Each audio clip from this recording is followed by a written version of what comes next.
ഗ്രാമത്തിൻ്റെ കഥ. കൊച്ചേട്ടൻ്റെ കത്ത്. പ്രിയ ഡീസൽ കുടുംബാംഗങ്ങളെ, ഇടുക്കി ജില്ലയിലെ പ്രകാശ് സിറ്റി എന്ന എൻ്റെ കൊച്ചു ഗ്രാമത്തിലെ പ്രഭാത് പബ്ലിക് ലൈബ്രറി എന്ന ഞങ്ങളുടെ വായനശാലയിൽ അപ്പൻ ഞങ്ങൾക്ക് അംഗത്വം എടുത്തു തരുന്നത് ഞങ്ങൾ 4-ാം ക്ലാസ്സിൽ പഠിക്കുമ്പോഴാണ്. അന്നു മുതൽ പുസ്തകങ്ങൾ ഞങ്ങളുടെ കൂട്ടുകാരായി എന്നു മാത്രമല്ല, വായിച്ചു കഴിഞ്ഞ് അവയോട് വലിയ സ്നേഹവും വായിക്കാനുള്ള പുസ്തകങ്ങളോട് വലിയ ആകാംക്ഷയും ഞങ്ങൾ വളർത്തിയിരുന്നു. ഒരാഴ്ച ഒരു പുസ്തകം എന്ന വ്യവസ്ഥയിലാണ് അപ്പൻ ഞങ്ങളെ ലൈബ്രറിയിൽ അംഗങ്ങളാക്കിയത്. ഞങ്ങൾ അത് വായിച്ച് അതിൻ്റെ സംഗ്രഹം വീട്ടിൽ പറയണം എന്ന ധാരണയുമുണ്ടായിരുന്നു. അച്ചച്ചൻ എന്ന് ഞങ്ങൾ വിളിക്കുന്നത് അപ്പൻ ഏറെ ഇഷ്ടം യാത്രാവിവരണങ്ങളും ചിന്താഭാരമുള്ള നോവലുകളുമായിരുന്നു. അച്ചച്ചൻ്റെ അംഗത്വം കൂടി ചേർന്നപ്പോൾ ഞങ്ങൾക്ക് ഒരാഴ്ച 4 പുസ്തകങ്ങൾ എടുക്കാം എന്ന ആഗ്രഹവുമുണ്ടായിരുന്നു. ഞങ്ങൾ ബാലസാഹിത്യവും ശാസ്ത്ര നോവലുകളും കവിതകളും നോവലുകളും വായിക്കാൻ അപ്പൻ നിരന്തരം നിർബന്ധിപ്പിച്ചു. എഴുത്തുകാരുടെ പേരും അവർ എഴുതിയ മറ്റു കൃതികളും അച്ചച്ചൻ ചോദിച്ചിരുന്നു. ബഷീറിൻ്റെ ബാല്യകാലസംഹിതയും അതിനോട് യോജിക്കുന്ന ബെലുമോനും ലളിതാംബിക അന്തർജനത്തിൻ്റെ മാണിക്യനുമെല്ലാം വായിച്ച് ഞങ്ങൾ വിങ്ങി വിതുപ്പിക്കരഞ്ഞത് എത്ര ദിനങ്ങൾ! വേളൂർ കൃഷ്ണക്കുട്ടി, തോമസ് പാല തുടങ്ങിയവരുടെ ഹാസ്യഗ്രന്ഥങ്ങൾ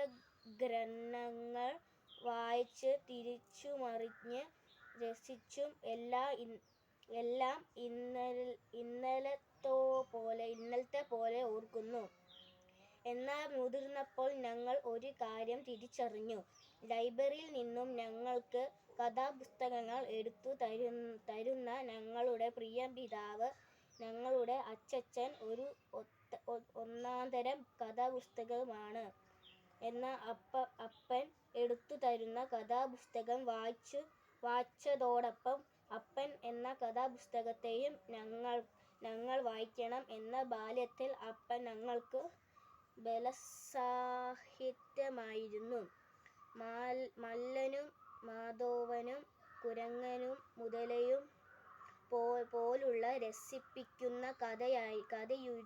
കഥയായിരുന്നു അപ്പൻ കൗമാരത്തിൽ ശരിയായ തീരുമാനങ്ങൾ തെറ്റാതെ എടുക്കാൻ നിർബന്ധിപ്പിക്കുന്ന ഞങ്ങളുടെ കുറ്റങ്ങളും കുറവുകളും കള്ളത്തരങ്ങളുമെല്ലാം കണ്ടുപിടിക്കുന്ന അത്ഭുതശക്തിയുള്ള ഫാന്റവും മാൻഡ്രോക്കും ഡിറ്റക്ടീവ് മഹേഷും സി.എ.ഡി.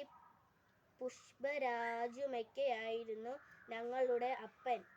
ഞങ്ങളുടെ എല്ലാ തട്ടിപ്പും വെട്ടിപ്പും കണ്ടുപിടിക്കുന്ന സൂപ്പർമാൻ. ഞങ്ങൾ മുതിർന്നപ്പോൾ അപ്പൻ ഞങ്ങൾക്ക് വിക്ടർ ഹ്യൂഗോയുടെ പാവങ്ങളിലെ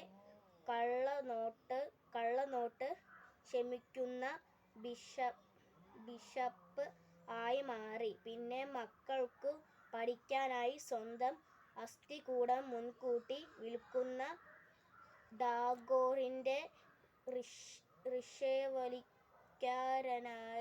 ഇന്ന് അപ്പൻ വായിക്കുമ്പോൾ അപ്പൻ ഞങ്ങൾക്ക് ആരെങ്കിലും എഴുതിയ കഥയല്ല, ഞങ്ങളുടെ ജീവിതത്തെ രൂപപ്പെടുത്താൻ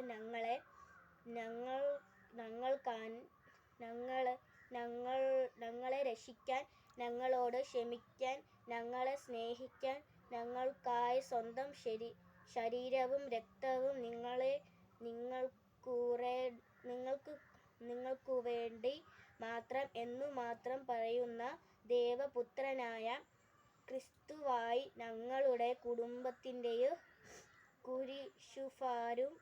കുരിശുഭാരം ചുമന്ന് ഞങ്ങൾക്ക് ജീവനുണ്ടാകുവാൻ സ്വന്തം ജീവനർപ്പിച്ച ലഭിച്ച രക്ഷനായി 2026 ജനുവരി 17 ഞങ്ങളുടെ അച്ചച്ചൻ ഈ ലോകത്തിൽ നിന്നും സ്വർഗത്തിലേക്കു യാത്രയായി. ഇന്നുവരെ ഞാൻ എഴുതിയ കൊച്ചേട്ടൻ്റെ കത്ത് എല്ലാം വായിച്ച് അഭിപ്രായം പറഞ്ഞ അച്ചച്ചൻ എനിക്ക് അക്ഷരത്തെറ്റില്ലാതെ പുസ്തകമാണ് അപ്പൻ എന്ന ഗ്രന്ഥത്തിൻ്റെ ഗന്ധം എൻ്റെ ജീവിതത്തിൻ്റെ സുഗന്ധമാണ്. പ്രിയ കൂട്ടുകാരെ, നമ്മുടെ മാതാപിതാക്കളെ വായിക്കാനുള്ള വളർച്ചയാണ് മക്കൾ എന്ന പദവിയുടെ യോഗ്യത. നിങ്ങളുടെ മാതാപിതാക്കൾ നിങ്ങൾ വായിച്ചു തീർന്ന നല്ല പുസ്തകങ്ങളോടെ ആ ജീവിതകഥയുടെ ദൃശ്യവിസ്മരണമാകട്ടെ നിങ്ങളുടെ ജീവിതം. സ്നേഹത്തോടെ, സ്വന്തം കൊച്ചേട്ടൻ.